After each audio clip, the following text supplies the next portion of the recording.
If the Empire has this kind of power, what chance do we have?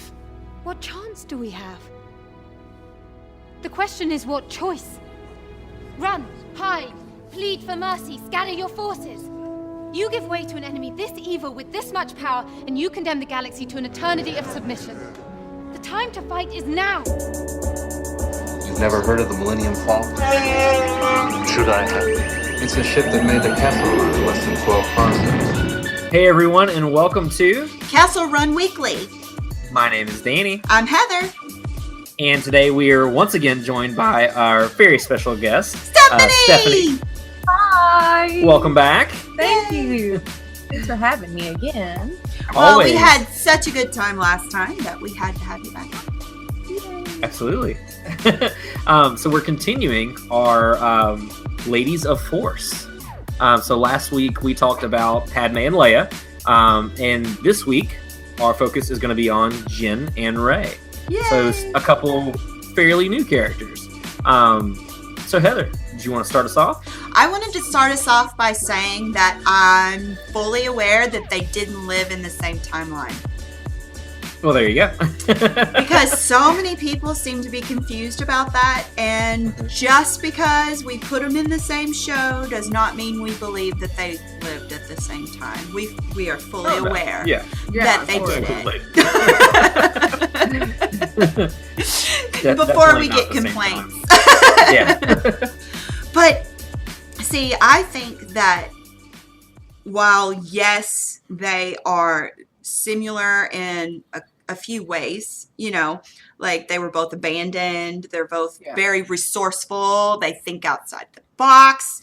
You know, Jyn is very dark and she's resigned to her fate. She's nihilistic, and Rey is hopeful. She's waiting for her parents to come back. Yeah. She's cheery and she's looking forward to the future. I mean, she's optimistic, and to me, they're two totally different characters.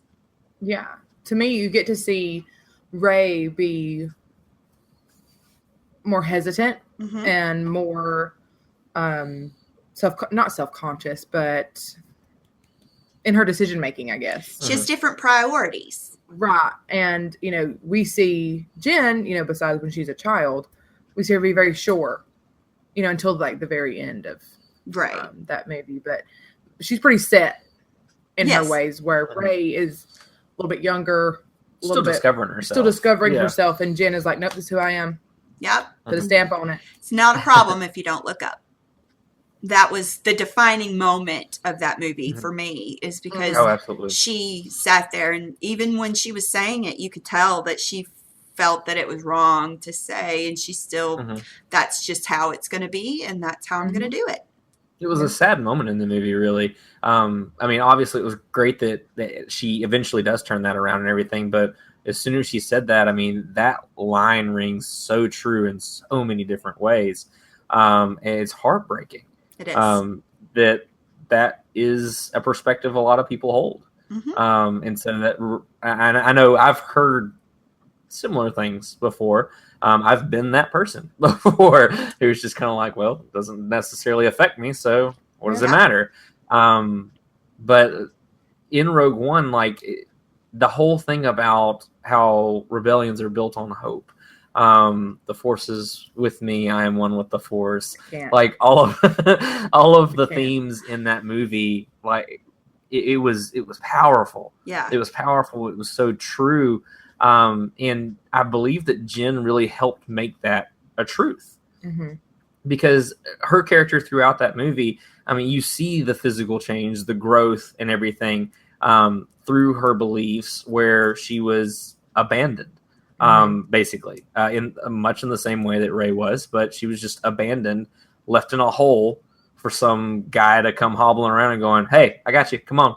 And then apparently he trains her and near beats her or whatever. She's not happy with the raising that Saul gave her, for whatever that reason was. Well, he abandoned her too at 16, and she felt that was unjust, and he decided that that was the only way to save her. Right. Which I always love how people try to like make those decisions for them. Yes. It's like, oh, you know what? The only way I can save you I'm gonna have to leave you here. I'm going to have to ditch you and But not cut tell off you why. all responsibility. Yeah, cut off all responsibility. I'm no longer responsible for you. Run fast, play hard, have fun. Yep. Like, it's like, really? How's that going to save her? I mean, she'd probably just walk down the alley and get killed or something. I mean, this doesn't guarantee anything. It's Especially where he left her. I mean, it's like, wow. Exactly. So, I mean, she really kind of scrapped her way up to be who she was. And, I mean, we met her in an Imperial cell. Yeah. The first time we ever meet her after she's grown up and everything. So she's had it hard, for sure. But I love the strength in her character, though, because even though she's been through what she has, she kind of reminds me of how, I mean, going back to the original heroine in Star Wars, Leia, reminds me of the strength of her, of that no-nonsense kind of, all right, cool, you going to leave me? I'm going to find my own way. This is what's going to happen. I don't have to have you here holding my hand. I love that character for that. My least favorite thing about Jen, though, is that she is not an empathetic person. Like, oh yeah, where Leia and Rey and Padme and several others, you know, they could see what was going on in their world at the time, and they wanted to do something about it because, you know, even though they had privilege, they used that to affect real change. And that is the only thing that, not that everybody has to be the same, you know, but Jen, the only way she made a decision is because of a personal relationship with her father. It personally affected her. It personally affected her. It that was sucked the her into only rebellion, thing that moved her to action, was that, you know, it was no longer privilege. She then had, you know, to make a decision. Yeah, and one thing for me is, one thing I like that, you know, Rey and Jen have in common is they both found something to fight for. Yes. In their own time. With Rey, it was pretty quick. You know, she was like, oh, this is going on. Okay, gotcha. She was excited. Yes. With Jen, it was crap. But then you could just tell, like, when it shifted, when it became important to her. When she saw that video or that message, she melted a little and, you know, decided, you know, if this is that important to him, to give me up, to give him up, to give everything up, then it's important to me too. Yeah. Because she really, they were both characters that are in search of direction. Right. Because they've been left, literally. And they're just making it however they can in their separate time periods. Just making it doing this, you know, making it doing, you know, scrounging for parts. Very resourceful. I mean, amazingly resourceful. Yeah. And just the fact that they both just craved it and they found it is just a beautiful thing to me. It's like, because you could tell, even though Rey's so hopeful, and I love her as a character. I do too. You could just tell she was just going through the motion. She was on autopilot a lot of the times, just because she didn't have the experiences. Yeah, and she was just waiting. You know, she was getting by doing what she had to do, but she was just waiting. Yeah, and my life will start tomorrow. My life will start tomorrow. My life will start tomorrow. Yeah. No, your life started a long time ago. Yeah. And Jen, instead of, you know, she's waiting in a sense, but she's having to fight and she's having to do things on the grittier side, you know, just to get by. But they're waiting just the same. Right. But it's how two completely different characters deal with essentially the same situation and how time periods affect that, and how, you know, personality affects that. Essentially the same decision is handled two different ways. Right. And I think it's really a really good study in motivation for people and how it differs. I would like to see how Rey's adoptive parents, if she had any, was she in an orphanage? I mean, those are the things that I need to read the book because it's driving me crazy. Yes.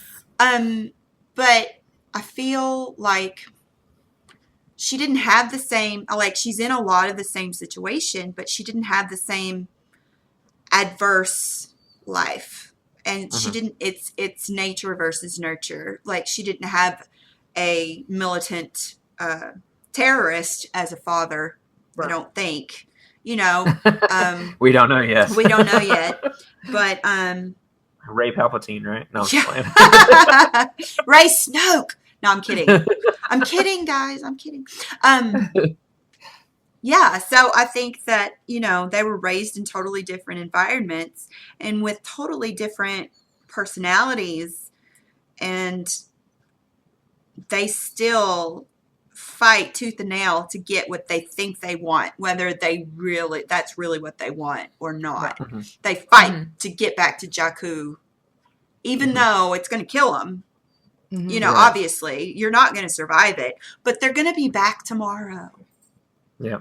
So I got to get back, you know.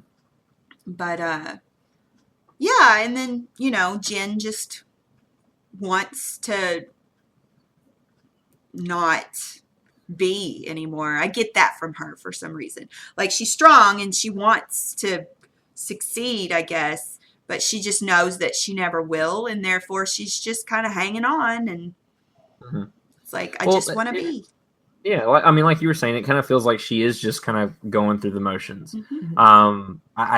If it came down to that she wasn't going to be alive anymore, I think that she had made peace with that this just wasn't going to happen. Just kind of like, whatever happens was the attitude I got from her for sure. Yep. And then you just kind of notice it just in her body language altogether until she's given a sense of purpose from her father. She's just a shell, pretty much. Like, she has no interest in being anywhere that Cassian or the Rebellion or anybody are. She's just there because she was forced to be. Yeah. Right. The K2SO, congratulations, you were being rescued. That's pretty much the start of her new life. Well, short life, but I feel like she was fighting out of habit in a lot of ways, because she didn't necessarily want to keep on being in existence, but she didn't want to die for nothing. Right. And so when she found that, she was like, okay, this is it. Because you said she was a shell, and that message from her father just filled her up. She was no longer a shell. Then she had reason. She had everything. Yeah. It's like, we watched Jin be made whole. You know, and with Rey, we're still missing pieces. But Rey's trying desperately to get that same feeling. Maybe not for the same end, but that same feeling, just in different ways. Right. And Jin, because of how her life was so different and her personality and how she processed things, that's all she needed, and it was okay. Because she wasn't just the abandoned girl anymore. She wasn't just the girl who's really good at fighting. She wasn't just an excellent, you know, whatever. She was someone's daughter again. And she was someone who could make something great happen. She had to fulfill her father's work. Yeah. She had to. And because that's all she had. Because I feel like Jen was kind of frozen in that mindset that she was left in. That little girl mindset, because she had no answers. She had no direction.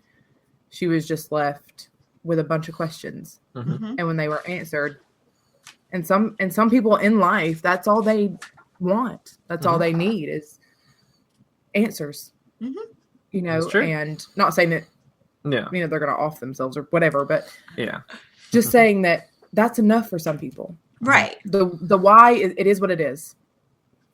But now I know, and I'm fine. And she got her answer, and she didn't need to dig deeper into it. And Rey, on the other hand, I feel like is a person that the more answers she gets, the more questions she's going to have. Yes. And so she's constantly going to be searching for that, because she needs it more than Jin did. I mean, she's not going to settle. Yeah. Right. And then, I mean, she was on Jakku for, I mean, who knows how long. Yeah. I mean, you see her taking track of how many days she's been there. But all the time, like, to me, seeing her on Jakku, she never looked sad. No. She was hopeful. She seemed optimistic, even though Unkar was kind of backhanding her with her portions and everything. Well, even But it with was just the kinda- fighter's helmet, she put that Mhm. thing on and she was like, pew, pew, pew, pew. I mean, yeah. that's what I imagined her doing inside her Playing head. was, X-Wings in the desert. But I mean, yeah, they're totally different characters in the respect that you have one on either side of the spectrum, I think. Yeah. One It's a study of personality almost. absolutely. And nature, nurture. Mhm. And is that a factor, or are you just predestined to be a hopeful person or predestined to be a negative person? Yeah, True. I think it's a very good character study. And it's interesting In that you say the predestination part of it, because I know a lot of theory right now is that Rey is the next chosen one. So the Force has chosen someone else or chosen something new Mhm. going forward. And so her not even knowing what her destiny is yet, she's still full of hope. She's still Yep. waiting on her parents. Well, no longer waiting on her parents after the conversation with her and Maz. And she's decided to move on, to move forward. And then her meeting Luke, I'm interested to see that dynamic as far as what he will be to her. If he takes on kind of a parental role or more of just mentor. Because I know Rian Johnson, the director for Last Jedi, has even said that a theme in the movie is that sometimes your idols don't pan out to be who you thought they would be. Mm-hmm. I think because she's so hopeful that her parents situation, I don't think there'll be a huge father-daughter dynamic. Mhm. I mean, of course, there's going to be a small one, I believe, but I think it's going to be mentor Mhm. based because she hasn't she kind of has, but it takes more than just finding out something Mhm. to give up when that's been your hope for God knows how long in the desert. Right. So I think it's going to be more mentor based. Mhm. And I think that would be very interesting because we got to see Luke with his mentor. Mm-hmm. And, it had those dynamics of father-son stuff sometimes, Mhm. but it wasn't the core of their relationship. Right. I To hope me, it's personally. not a father-daughter thing. I Because hope I it's not think either. Han really had that dynamic with her. I was about to say, yeah. And so I feel like if they moved on to Luke, I don't know. I think that would be a missed opportunity. Yeah, I feel like it would also put a damper on kind of like Han and what she learned from him. And Right. And he doesn't have to No. be her dad. That's a totally No. different episode. I just mean, no. like, Yeah. he gave her hope. He saw something in her and she Mhm. liked that because Yeah. nobody had ever seen anything in her except for scrubbing salvage. Yeah. Right. So I hope it's more mentor based. Mhm. Just because I want to see Luke in that. I kind of want to see I that. want to that see come a to gritty fruition. Luke. Like, Yes. because Luke's always been so optimistic and, like, no, we are going to do this. You cannot tempt me. Space puppy. He is. He's a space puppy. I see that. But, like, I would like to see him in 8 as her mentor be, like, jaded and broken, just like you would Because- be if it was your Yeah. nephew that was trying to kill you. Yeah, like who wouldn't be jaded? Like it would also be like everything that is supposed to be stable in my life has just caused chaos. Yeah. Not just me chaos and the people I care about, but the Entire entire galaxy. chaos. Like my father, and now my nephew. And it's just there has to be a sense of failure in there somewhere. I mean, he lost an entire generation of Jedi, Yeah. seemingly overnight. Yeah. He didn't. And Well, Kylo or Ben, whoever you prefer to call Oh, him. you mean that? Yeah, he took Yeah, him out. I Yeah, see that's that what one it is. now. I thought you meant the earlier, like Oh, no. That No, was like- I mean, yeah. Kylo took out the entire the Jedi that he entire was training. temple. Yeah. So he wiped out whatever generation he was raising up. It's Yeah. gone. Yeah. because you have to think like at the end of episode 6, like it was a calm. Mhm. But obviously we have episode 7. Mm-hmm. And I just imagine Luke tired. He's Oh, yeah. tired. He's jaded. He's tired. He's broken. And, Mhm. And the look on her face whenever she's handing him the lightsaber, to me, the pain and the fear Mhm. and the, this could go totally wrong. Mm-hmm. He could reject me. You know, this is going to be the hardest thing I've ever done in my entire life. And here I am. Take it for what it is. And she was... see her. Yeah, she was vulnerable in that moment. And I can't wait to see it happen, like what happens right after that moment. See, I'd almost taken that look that she gave Luke when she was giving him the lightsaber. I thought more of empathy, because she had seen when she touched the lightsaber, him on Cloud City fighting his father when he found out about his father, saw him lose the temple that he had built where he was training the Jedi, even saw his greatest failure, Ben, striking down somebody, whoever that was. So, I mean, the fear that she felt in those visions and everything kind of makes me feel like she felt what he felt. And that's kind of that's what I interpreted the look for. It's just that's like, my I'm question so sorry, is, does kind he of thing. just see, do they, because you've read about it, the Force Backs, do they just see, or do they actually embody, like with emotions? And I mean, are they physically first person there, or are they watching it kind of like a movie? Well, see, and I mean, I don't know, because I mean, she was very shaken after that. You be though? Like, I don't want it. Exactly. She was like, I don't want this. Take it. I don't care. And Maz is like, no, you need it. Yeah. You need to keep it and everything. So I don't know. They haven't really specifically said one way or the other. But that's how I took that. Yeah. So it's almost as if she's kind of lived a little bit of what Luke has seen, which gives her a unique perspective going forward.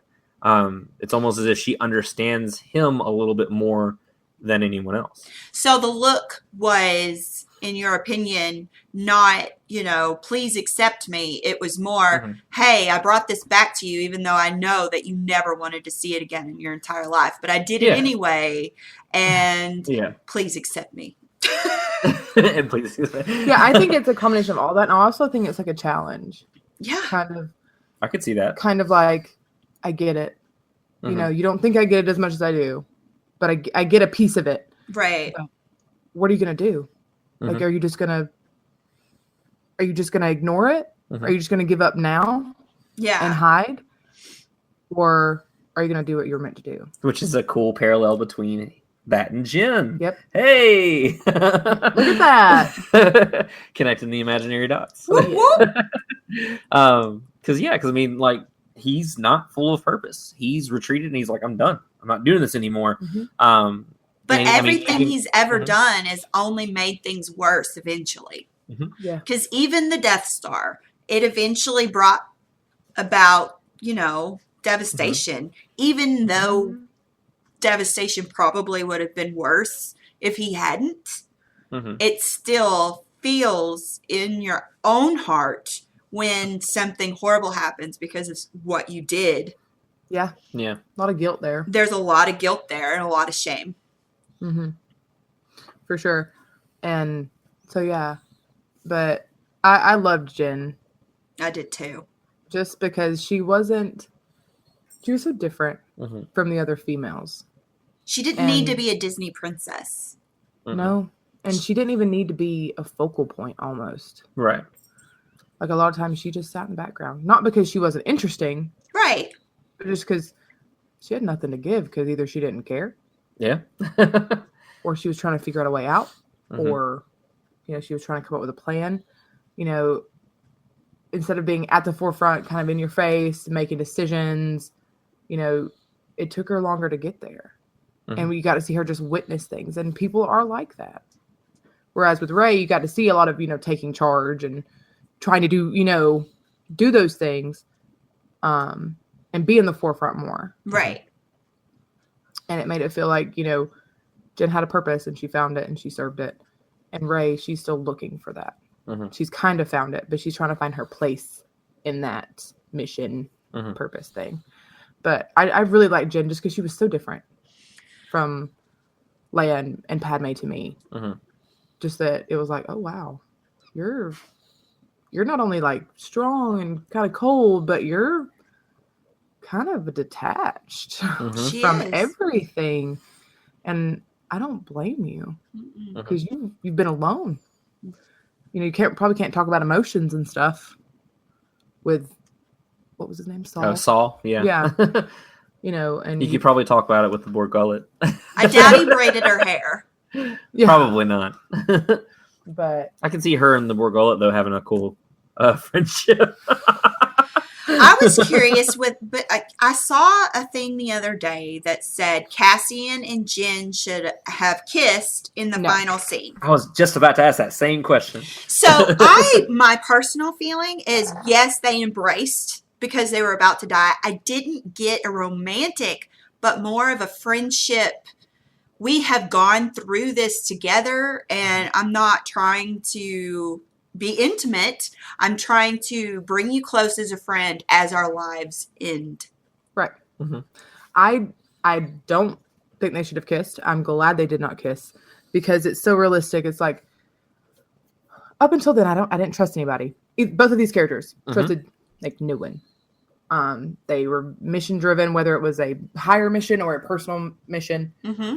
and they met and they cared for somebody. They trusted somebody. They wanted that person around them, but it wouldn't have made sense for two characters that don't, from my perspective, understand that emotion to just make out. And they Right, were never and just- romantic to begin with. No. There was no tension between them Because that way. to me, it was enough to embrace because they acknowledged that that person in front of them mattered. And if they wouldn't have died, it could have gone to that. Who knows? I knows? hate that people box just because it's male and female characters. They box them into this relationship. Like, I have friends that are males. We can have awesome conversations and we can even hug. And you know what? We don't have to get together because No, it's not there's really no- that big of a deal because they're human beings. Yeah. It's like I can sit here and acknowledge that person is important to me and that I care about this person and this person restored my faith in other people, you know, whatever that laundry, you know, that long laundry list of things are, and not, I can love them, but I don't have to be in love with them. Right. And I could have been, but we'll never know because I'm not the kind of person that just loves in a day No. Right. or 2 days or 3 days or whatever. It was so real to me. Right. And it was so genuine because I think if they would have, yes, I could see them getting to that point because they meant Eventually, so yeah. much Eventually, to each yeah. other. Yeah. Maybe. Just not in this movie. No. And God, it's okay. It is Yeah. okay for her not to have fallen head over heels in love with this guy. Mhm. You know, I know that the relationship aspect of the Star Wars franchise is everybody always wants to be matchmaker. And, you know, Kylo and Rey, if they're not brother and sister, they're going to be whatever. And I think It's that gross. it can go beyond that. It doesn't have to Yeah. be in that box. Yeah. And don't get me wrong. I love to ship things. I ship all the things I love to ship. But I was so glad they didn't kiss. Yes. It meant so much more to me. And it was so much more heartbreaking. Yeah, it made the scene beautiful. It made the relationship beautiful. Because like I care. Yeah. That was an embrace. Like I care about you. I'm glad you're here with me. Well, I'm glad I met you. it was all the cool people to because- be there. yeah. You're there. And to Right. me, it was cool because Jen went through her entire life without a friend in the world. She considered Saul a friend, and he abandoned her. And so she could trust no one. Mhm. Cassian had gone through everything where he's even gone to the point where saying that he did things for the rebellion that he never thought he'd do in his life. Where the line for him was gray and he had lost himself. Yeah. And in that moment, to me, that was when I feel like both of them looked at each other and was like, I can call you a friend. Yeah. Yeah. Like they found a friend in the world for the first time in their lives. And I thought that was beautiful for Yeah. their relationship. Yeah. And I'm pretty sure when I walked out, I was like, I'm so glad I didn't kiss. Oh, yeah. Glad. I'm so glad. It would have ruined it. It would have made it cheap. It Yeah. really would. It was not warranted throughout the entire movie. It had nothing to do with the movie. It wasn't Jen and Cassian go on adventures. It was Yeah. there was a Right. purpose. Also, Mhm. even if they were flirting in some scenes, like I can flirt with somebody and not want to kiss them. Yeah. That's true. Maybe I'm just bored. Maybe I'm just testing the water. You know. Wade in. I can be a girl and, be like, or I could be, a Right. very, I can't say what I No. want to say, but you get me. You get me though. But even in those scenes, like it was funny banter and people were like, that's flirting. Okay. See, I didn't think that was flirting. I thought that was Yeah. I don't either, but I've seen some people say that Well, they were flirting. the person with the kissing comment was like, it got lewder than that, that they wanted to do the thing right there on the beach. And I'm like, that would have totally Who does ruined that? That would have Yeah. totally ruined the movie. Oh, well, I know people that would do that, but not. I mean, when- I'm not. We're not going there. But I'm Right. just saying, We'll have to cut this part out. it But might be some performance anxiety if there's just a huge. Just saying. but yeah, it's There are like things on the horizon, literally. I mean, it was just a beautiful moment. It Especially was. coming off that scene that wrecked my life. Mhm. That whole, you know what I'm talking about, but I want to know what you're talking about. where they where the group and Oh yes, as the group fell. as the group fell, Oh, that was hard. that was so hard. But to me, that was the most important the Force has ever been. hmm As It's a Star Wars poignant. fan. It's very poignant. Like I felt it, Mhm. like deep, and I was like, oh my god, like wow, Well, until then, the Force felt distant. distant. It Yes, felt like this deity that was out there. this but deity, with- this Force, this Yeah, something, But- this Force, haha, this something. yeah, but sure, it made it tangible. He made it something where it wasn't just for the Jedi. It wasn't just for the Sith. It was something that existed. That it was something that was real. Yeah. And I mean, it was amazing to see that for the first time. And so coming off of a scene like that and into, the beach scene, Mhm. they did it perfect, in my They opinion. did. They Mhm. did. Because I think if it you would have went from a scene cheapened that it. beautiful to a typical movie kiss, I'd have been like, really? Mhm. Then you should have ended with the group falling. Right. Well, this may be like controversial, but if they would have done that to me, it would have been like the Thor and Natalie Portman kiss. Yeah. It would have been I really. love Natalie Portman. I do too. I just I love don't. Chris Hemsworth. Mhm. I I just. like seeing him exist as a person. I just thought that there. I'd have kissed him too. It would have been awkward. It would have been that. Yeah. I don't know. The chemistry. It would have Just. been so forced and just placed there. Like, we're going to sprinkle in some romance because the people Mhm. love the romance Yeah. and not for a purpose. And then I'm thinking on that, even if they did do a kiss, imagine the scenes following. You have the massacre of Vader afterwards as well. So it's just kind of like good feeling gone immediately. Yes. So I mean, it would have had literally no place in the movie whatsoever, because you literally go from they're a pile of ash now Yes. to Vader making waste of every single rebel on Yeah. that ship. I mean, the movie needed, Which was a beautiful scene. Yes, It was amazing. But like, it needed to end that way. Yeah. It needed to happen that way. Yeah, and I'm just gonna say this. It wasn't about it being a man and woman. They were soldiers. They were. They did their job. They embraced like a team, like a Mhm. unit, like soldiers, like we did it. Yep. And if this is okay, I mean, if this is how it, okay, Mhm. because it wasn't like, so glad you're here with me. I never Right. thought I would trust anybody like I trusted you. Blah, blah, blah, word vomit. Right. It was just a genuine embrace of, wow, Mhm. We made it that step. we made it. Because they were talking about one step further, and they made it to that step where they didn't make it off the planet, but they did what they came to do. Right. We That's right. did it together. Mhm. Right. And the mission was greater than the group. Right. And that made it like even more beautiful and more powerful. And it really did embody hope. Mhm. It really, really did. Like, it made me so hopeful. Oh yeah. And I've seen, 4, 5, and 6. I know what happens. I feel like the hope instilled in that movie, even though Rogue One came after Force Awakens in Mhm. the not chronologically, but Been the release dates. But I feel like because Jen instilled hope in the rebellion, and she was given hope for the rebellion. It's kind of like she gave Rey permission to be hopeful. Yeah. Mhm. She allowed the I like that. situation where, yeah, I lived this life, but you can live a different one. Mhm. Oh, that's so deep. Got a little teary.